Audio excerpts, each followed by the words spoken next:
Hello বন্ধুরা, welcome back to my channel Ranu's Kitchen হাবে আপনাদের স্বাগত। আজকে আমরা তৈরি করব পেঁয়াজকলি আলু বেগুন দিয়ে একটি চচ্চড়ি। তো বন্ধুরা, কিভাবে এই রান্নাটি আমরা করছি চলুন দেখা যাক। আমরা এখানে পেঁয়াজকলি, বেগুন আর আলুকে ছোট ছোট করে কেটে নিয়েছি। একসাথে ভালো করে জলে ধুয়ে নেব, দিয়ে একটা ফুটো ফুটো গামলায় এই জলটা ঝরিয়ে নেব। কড়াই গরম হয়ে গেছে, এবার কড়াইতে আমরা পরিমাণ মতো তেল দিয়ে দেবো।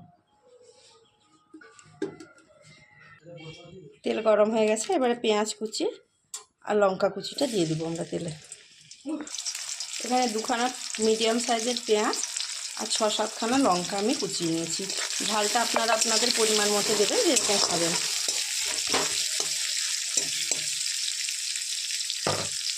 পেঁয়াজটাকে ভালো করে লাল করে ভেজে নেব।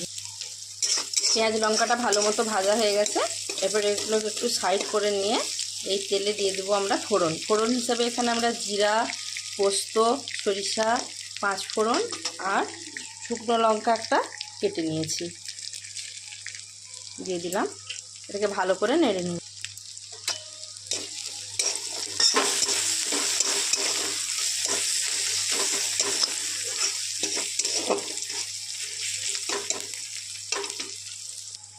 আর ফোড়নটা দিয়ে ভালো করে নেড়ে নিয়ে এবারে আমরা এখানে ফুটো ফুটো গামলায় যে ঝরিয়ে রেখেছিলাম, জল ঝরিয়ে রেখেছিলাম পেঁয়াজকলি, আলু, বেগুন, সেইটা সবজিটা আমরা দিয়ে দিব কড়াইয়ের মধ্যে। পরিমাণ মতো হলুদ গুঁড়ো দিয়ে দিব আর লবণ দিয়ে ভালো করে নেড়ে নিব।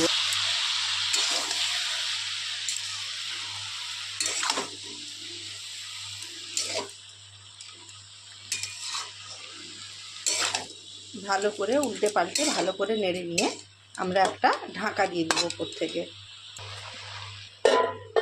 ঢাকা দিয়ে 5 মিনিট মিডিয়াম আঁচে আমরা এটাকে কষিয়ে নেব। ঢাকা খুলে এবারে ভালো করে নেড়ে নেব। অনেকখানি জল বেরিয়েছে, দেখতেই পাচ্ছেন। অতএব আমরা কোনো এখানে এক্সট্রা জলের ব্যবহার করব না। মিডিয়াম আঁচটা রেখে ঢাকা দিয়ে ভালো করে আলু, বেগুন আর পেঁয়াজকলিটা সেদ্ধ করে নেব। আবার একবার ঢাকা দিয়ে দেবো। আবার 5 মিনিট পর ঢাকা খুলে নিয়েছি। ভালো করে এটাকে আবার উল্টে পাল্টে নেড়ে নেব। খুন্তি দিয়ে এইভাবে চেপে চেপে করে দেখে নেব যে আলুটা সেদ্ধ হয়েছে নাকি। হ্যাঁ, সেদ্ধ হয়ে গেছে। এই অবস্থায় আমরা এতে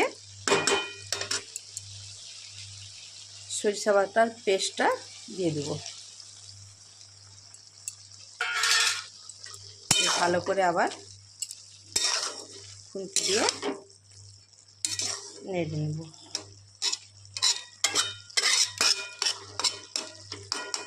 এবারে আমরা যেহেতু সরিষা বাটার পেস্টে একটু জল ছিল, তাই জন্য আমরা আগুনের ফ্লেমটা একটু বাড়িয়ে দিব। যে আবার 10 মিনিট ভালো করে ঢাকা দিয়ে সবজিটা ভাপিয়ে নেব।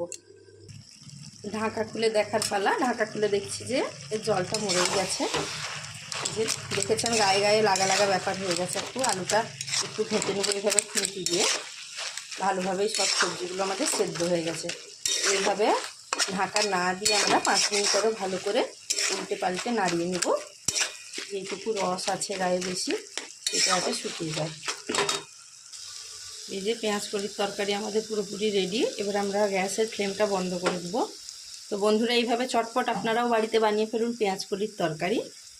রান্নাটি কেমন লাগলো সেটা অবশ্যই আমাকে কমেন্ট করে জানাবেন। চ্যানেলটি সাবস্ক্রাইব করে, নতুন বন্ধু হলে চ্যানেলটি সাবস্ক্রাইব করে দেবেন। আর লাইক, কমেন্ট, শেয়ার করতে অবশ্যই ভুলবেন না। তো আজকের মতো টাটা।